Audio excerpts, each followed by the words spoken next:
আমরা বলেছিলাম খুবই ক্লিয়ার কথা, দুইটার কোনো একটা আপনাকে করতে হবে।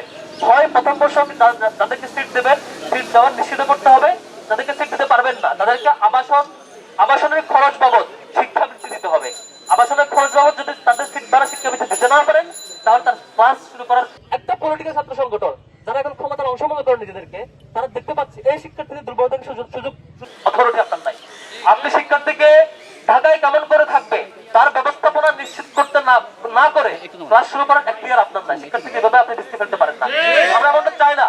আমাদের ছোট ভাইয়েরা রংপুর থেকে আসবে, কক্সবাজার থেকে আসবে, দেশের একদম নানা প্রান্ত থেকে এসে এখানে যখন তারা কোথায় থাকবে জানে না। শিক্ষার্থীরা শিক্ষক তুল্য অভিভাবক, তারা যখন বিপরীতে তাদের নিয়ে চিন্তা না করে 5-6 সেশন, 1-2 সেশন, 8-9 সেশনের শিক্ষার্থীদেরকে একটা দলের কাদের বাহিনী হওয়া করে তাদেরকে সিট দিয়ে দেয়, খুবই লজ্জাজনক ব্যাপার এটা। আমরা রাস্তায় নামতে চাই নাই। আমরা মনে করেছিলাম ক্লাস শুরু হওয়ার আগে একটা স্বাভাবিকভাবে সমাধান আসবে। বিসি স্যারকে আমরা 2 সপ্তাহ আগেও, 1 সপ্তাহ আগেও, তার আগে 3 সপ্তাহ আগেও তার সাথে সাক্ষাৎ করে জানাইছি স্যার দ্রুত সমাধান করেন। তারা আমাদেরকে বারবার বলেছেন বাবা এটা নিয়ে আমরা চেষ্টা করছি, আমরা দ্রুত একটা পরিস্থিতি আসবো। তারা আমাকে মৌখিকভাবে এমনও বলেছেন যে আমরা খুব দ্রুত পরিস্থিতি আসছি, পরিস্থিতি অ্যানাউন্স করবো এবং এটা সফটওয়্যার নিয়ে আসবো। এখন পর্যন্ত এটা নিয়ে বিশ্ববিদ্যালয়ের কোনো মিটিং এ কোনো কমিটিও হয় নাই, কোনো কাজও হয় না, কোনো পরিকল্পনা হয় না এখন পর্যন্ত। আজকে বিপরীতে আমরা দেখছি আমাদের ছোট ভাইরা ঢাকায় কোথায় থাকবে জানে না। আবার লজ্জাজনক ব্যাপার হচ্ছে একটা পলিটিক্যাল ছাত্র সংগঠন যারা এখন ক্ষমতার অংশ মনে করেন নিজেদেরকে, তারা দেখতে পাচ্ছে এই শিক্ষার্থীদের দুর্বলতাকে সুযোগ করে তারা 90-100 উপরে যেমন করে গণরূপ ফিরিয়ে নিয়ে আসছিল, আবারও সেম প্রবণতা তারা দেখছি। তারা এখন তাদের ক্ষমতার অপব্যবহার করে তারা প্রভুষদেরকে, আমরা যেমন দেখছি যে প্রভুষ এবং ডিম এবং পুরো কমিটির বড় সংখ্যক ব্যক্তি তাদের দলের প্রতিনিধিত্ব করে, তাদের সাথে অ্যাকোমোডেট করে এখন সব হলে কেমন করে গণরূপ ফিরিয়ে আনা যায় সেই চেষ্টা করছে। তো সামগ্রিক এই সংকটে আজকে আমরা বিশ্ববিদ্যালয়কে ক্লিয়ার বলবো যে আমাদের আগামী 25 তারিখের মধ্যে, আমরা সাক্ষাতে সরাসরি বলবো, আগামী 25 তারিখের মধ্যে সিট পলিসি চূড়ান্তকরণ সহ এবং তাদেরকে সিট দিতে পারবে না যদি সংকট থেকে থাকে তাদেরকে কেমন করে অ্যাকোমোডেট করবে, আবাসন ভাতা বা শিক্ষাবৃত্তি দেওয়া, এই সামগ্রিক ব্যাপারগুলো নিশ্চিত করতে হবে।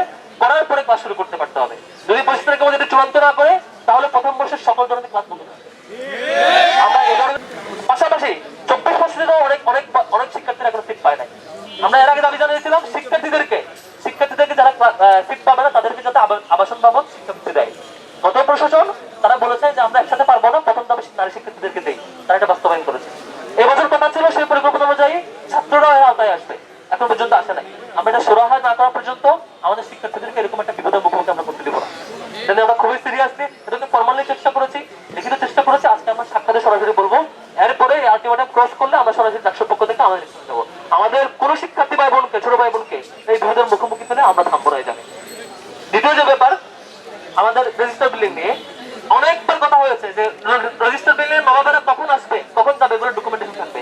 সিদ্ধান্ত হয়েছে যে এখানে ফিঙ্গারপ্রিন্ট সিস্টেম থাকবে, যাতে তারা আসছে কিনা ডেসে বুঝতে পারবে। আপনারা কালকে প্রতিবেদন দেখেছেন, প্রত্যেক দিন সেম অবস্থা। 10টায় শুরু হওয়ার কথা থাকলে আসে 11টার পরে, 12টার পরে, লাঞ্চের ব্রেকের নামে সাথে সাথে চলে যায়, তারপর আসে 3টার পরে, কোন রকম আছে, আবার কেউ আসেও না, কোনো রিপোর্টিং নাই, কোনো চেকিং সিস্টেম নাই।